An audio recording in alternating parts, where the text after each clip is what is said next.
Sir ఎలా చూడాలి Pawan Kalyan press మీట్లో చెప్పినటువంటి వ్యాఖ్యల్ని? ముఖ్యంగా అదే కన్ఫ్యూజన్ ఉంది ఆయన మాటల్లో. ఏం చెప్పాలనుకున్నారో అర్థం కాలేదు. కానీ ప్రాంతీయ భావన అయితే 12 ఏళ్ల క్రితం ఏ ప్రాంతీయ భావన అయితే మనం విడిపోయామో అదే ప్రాంతీయ భావన తిరిగి రెచ్చగొట్టే ప్రయత్నం చేశారా అనే ఆరోపణ మాత్రం వినిపిస్తోంది, వస్తోంది ఈయన ప్రెస్ మీట్ నేపథ్యంలో. ఎలా చూడాలి ఈయన వ్యాఖ్యల్ని?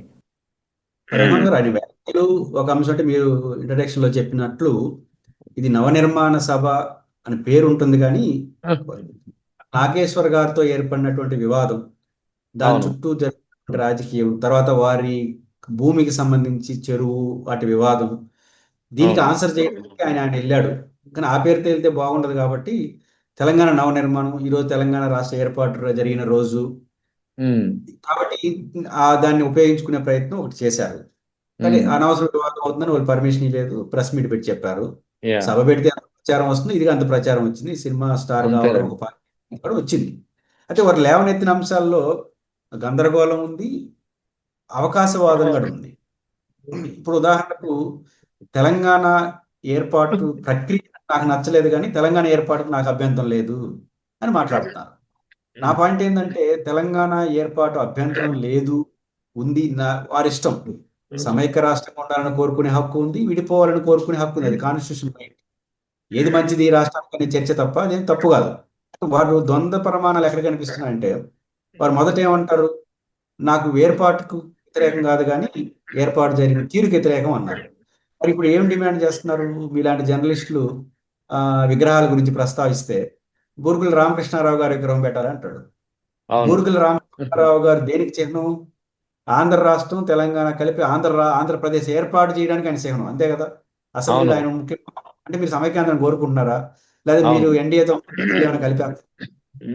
బూరుగుల రామకృష్ణారావుని ఆదర్శంగా తీసుకోవడం అంటే తెలంగాణ ఆంధ్రప్రదేశ్ మళ్ళీ కలవడం, దానికి చిహ్నం అయిన అంటే బూరుగుల రామకృష్ణ గారు పెద్ద మనిషి, ఆయన గౌరవించాల్సింది, అవును. తప్పదు, తప్పేం కూడా కాదు. నా పాయింట్ ఏంటంటే సందర్భం ఉండాలి కదా. మీరు మీరు కోట్ అవును. చేస్తున్నది తెలంగాణ ఆంధ్ర అనే విషయం మాట్లాడేటప్పుడు వారి విగ్రహాన్ని కోట్ చేస్తున్నారంటే అప్పుడు అర్థం ఏంటి? ఆయనలాగా మళ్ళీ కలుపుతారా? ఇక్కడ తెలుగుదేశం రెడ్డి గారు ఉన్నారు, ఇద్దరు కలిసి అని మాట్లాడుకుంటారని చర్చ వస్తుంది కదా. కాబట్టి సందర్భాన్ని బట్టి ఇంటర్ప్రిటేషన్స్ ఉంటాయి. కాబట్టి పవన్ కళ్యాణ్ గారి వ్యాఖ్యల్లో ఈ గందరగోళం ఉంది. రెండోది, నవనిర్మాణం అంటే పవర్లోకి రావాలి, రాజకీయం చేయాలి. మీరు తెలంగాణలో అయినా రాజకీయం 12 చేస్తారు, ఏళ్ళు అయినా రాష్ట్రం ఏర్పడి 12 ఏళ్ళు అయింది. ఇప్పుడు నవనిర్మాణం ఏంటి సార్? చేయొచ్చు. ఇప్పుడు 12 ఏళ్ళు వాళ్ళకి అవకాశం ఇచ్చాం, వాళ్ళు సరిగ్గా చేయలేదు, మేము చేస్తామని చెప్పచ్చు, నాకు అభ్యంతరం లేదు. బట్ రాజకీయం చేస్తున్నారా మీరు అని. తెలంగాణలో ఈ పార్టీ యాక్టివ్గా ఉందా అడిగితే 29లో పోటీ చేస్తారా లేదా వేరే సంగతి. రేపటి నుంచి రాజకీయం చేస్తారా చేయరా? తెలంగాణలో జనసేనాని యాక్టివేట్ చేసి లక్షలాది మంది మీకు అభిమానులు ఉన్నారన్నారు కదా. ఆంధ్రప్రదేశ్లో ఎట్టయితే రాజకీయం చేస్తున్నారో తెలంగాణలో కూడా రాజకీయం చేస్తూ ప్రశ్నిస్తూ మీరు పవర్లోకి వస్తే నవనిర్మాణం అంటే అభ్యంతరం లేదు. మీరు అక్కడ రాజకీయ పార్టీ యాక్టివిటీ స్టార్ట్ చేయకుండా నవనిర్మాణం ఏంటి? ఎట్లా వస్తుంది నవనిర్మాణం? రాజకీయ పార్టీగా మీ యాక్టివిటీస్ చేస్తున్నారు. 29 ఎన్నికలు కాదు, రేపటి నుంచి చేయాలి. రేపటి నుంచి మీరు రాజకీయం చేస్తూ 29లో పోటీ చేస్తాం, నాకు అవకాశం ఇవ్వండి, నవనిర్మాణం చేస్తాం అంటే యాక్సెప్టబుల్, మీ పాలసీ మీది.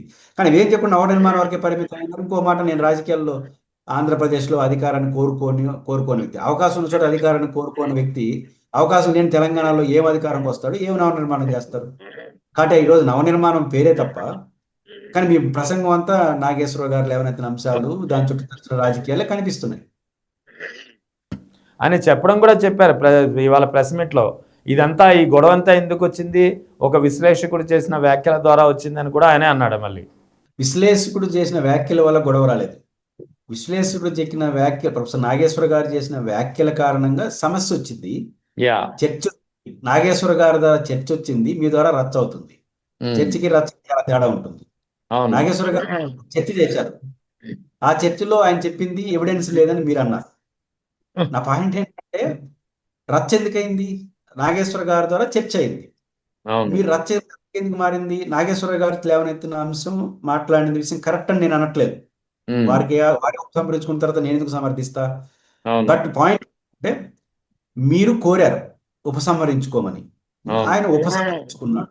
ఉపసంహరించుకోవడంతో పాటు అదనంగా నాకు పవన్ కళ్యాణ్ గారు అంటే చాలా గౌరవం, నా ఇంట్లోకి వచ్చాడు, ఏ రాజకీయ నాయకుడు లేనంత గౌరవం ఆయనకి ఇస్తాను, నాకు సమాచారం రీథింక్ చేసుకోవాలి, ఒక రకంగా మీరు అడిగిన దానికన్నా ఎక్కువ చేసినాడు.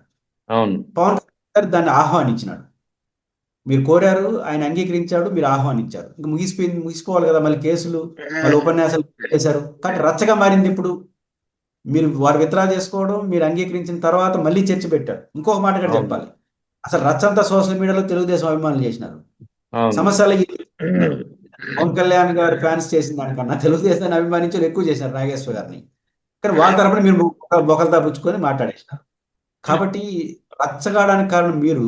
మళ్ళీ దాని వివాదం అంటే ఎట్లా? కాబట్టి మీరు ఒకవేళ ఆయన్ని ఉపసంహరించుకోమని అడగకుండా కానీ రాజకీయం చేస్తుంటే నాకు అభ్యంతరం లేదు. ఉమ్. వారి వ్యాఖ్యలతో మీరు విభేదిస్తున్నారు కాబట్టి, ఆధారం లేదంటున్నారు కాబట్టి. కాబట్టి మీరు కోరారు, వారు అంగీకరించారు, మీరు అంగీకరించారు. కాబట్టి రచ్చ Yeah. ఇది కారణం. అది నాగేశ్వరరావు గారు చెప్పనట్టడం అనేది కరెక్ట్ కాదు. ఇంకొక వ్యాఖ్యలు చేశారు ఆయన, దీనిమే మీ అభిప్రాయం చెప్పాలి. గద్దరు బుల్లెట్లు, గద్దర్ ఒకసారి నా ఇంటికి వచ్చారు, గద్దర్తో ఉన్నటువంటి తనకున్నటువంటి అనుబంధాన్ని వ్యక్తీకరించే క్రమంలో ఆయన చెప్పిన మాటలు ఏంటంటే, గద్దర్ ఒకసారి ఇంటికి వచ్చారు, అన్నా నాకు వెనకాల బుల్లెట్లు దిగిని నడుము దగ్గర వీపు మీద, నేను నడవలేకపోతున్నాను, ఒక బండి కొనివ్వమని అడిగారట. 3 రోజుల్లో ఆయన బండి కొనిచ్చారట. ఈ వ్యాఖ్యలను ఎలా చూడాలి? అది గద్దర్ ఇప్పుడు లేరు కదా అని చెప్పి ఆయన అవమానించే విధంగా ఉన్నాయని భావించాలా వస్తుందా? ఇది అసందర్భం. రెండోది అహేతుకమైనటువంటి, అదే లేని మనిషి గురించి అసందర్భమైనటువంటి ప్రస్తావన. అది కూడా గతించిన మనిషి. ఆయన ఈయన దగ్గరకు వచ్చి బండి అడగడం ఏంటి, ఈయన కొనివ్వడం ఏంటి? నేను చేశాను గద్దరికి మీరేం ఉన్నప్పుడు అనే యాంగిల్ ఆయన తీసుకున్నాడు. నా పాయింట్ అంటే, వారికి సహాయం చేయడాన్ని నేనేం తప్పుపట్టను, మీ దాతృతకు నిదర్శనం కావచ్చు. కానీ రాజకీయాల్లో దాతృత కాదు. గద్దర్ అనే వ్యక్తి ఒక పర్సన్ కాదు, ఒక ఎమోషనల్. గద్దర్ అనే వ్యక్తి ఒక ఫిలాసఫీకి రిప్రజెంటేటివ్. ఆయన నిజంగా గద్దర్ మీద ప్రేమ ఉంటే ఆయన ఫిలాసఫీని కొనసాగించాలి. ఆయన నిజంగా గద్దర్ గారి మీద ప్రేమ ఉంటే మీరు వెంటనే బీజేపీ నుంచి బయటకు వచ్చేవాలి.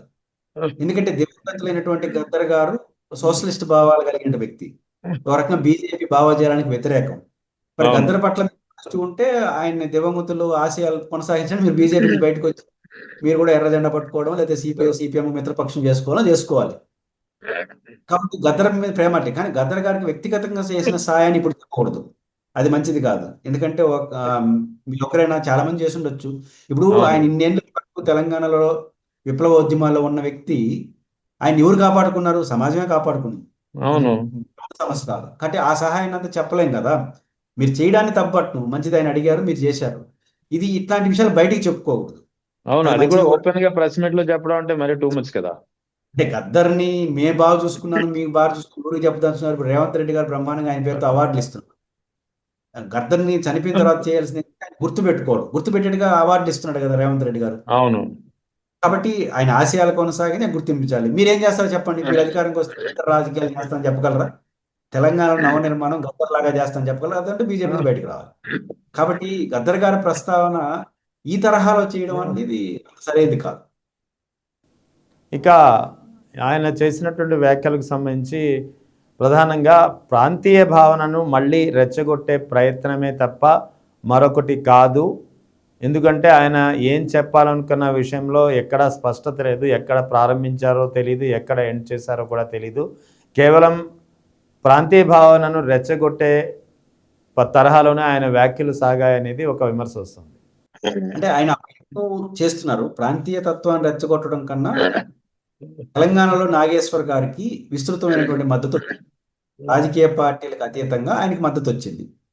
కాబట్టి నాగేశ్వర్ గారిని తెలంగాణ సమాజం ఓన్ చేసుకుంది. కాబట్టి కౌంటర్ గా ఆంధ్రప్రదేశ్ సమాజం ప్రతినిధిగా ఉండాలనుకుంటున్నారా అని అనుమానం కలుగుతుంది. అందువల్ల పవన్ కళ్యాణ్ గారి విమర్శలన్నిటికీ ఆంధ్రప్రదేశ్ ప్రజలు విమర్శించినట్టుగా ఇంటర్ప్రిటేషన్ చేస్తున్నారు. అది వర్కౌట్ కాదు. ప్రొఫెసర్ నాగేశ్వర్ గారికి బహిరంగంగా ఆంధ్రప్రదేశ్ లో జరగకపోవచ్చు, కానీ నాగేశ్వర్ గారిని అందరూ సమర్థిస్తున్నారు. నాగేశ్వర పై దాడిని ఖండిస్తున్నారు. ఆంధ్రప్రదేశ్ లో కూడా చాలా మంది ఖండిస్తున్నారు. రీజన్ ఏంటంటే, ఎందుకు మన రాష్ట్రంలో ప్రధాన మాజీ ముఖ్యమంత్రి జగన్మోహన్ గారు బహిరంగానే ప్రకటించారు కదా, నాగేశ్వర గారి పట్ల కేసు పెట్టడం కానీ, ఆయన పట్ల వ్యవహరిస్తున్న తీరు కానీ. జగన్మోహన్ రెడ్డి గారు ఆయన్ని సమర్థించడం అంటే సగం ఆంధ్రప్రదేశ్ సమర్థించినట్టే కదా.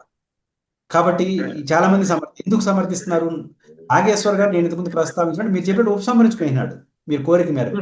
మళ్ళీ ఏమంటున్నారు మీరు? అసలు తెలంగాణలో ఈ చర్చ రావడానికి మీరే కారణం. అదేమంటారు? హైదరాబాద్ లో కూర్చొని ఆంధ్రప్రదేశ్ గురించి మీకేం పని అంటున్నారు. అవును. హైదరాబాద్ కూర్చొని ఆంధ్రప్రదేశ్ గురించి మీకేమంటున్నారు? మరి హైదరాబాద్ లో ఇల్లు కట్టుకొని ఆడ సంసారం చేస్తే ఆంధ్రప్రదేశ్ లో ముఖ్యమంత్రిగా ఉప ముఖ్యమంత్రి ఉండొచ్చా?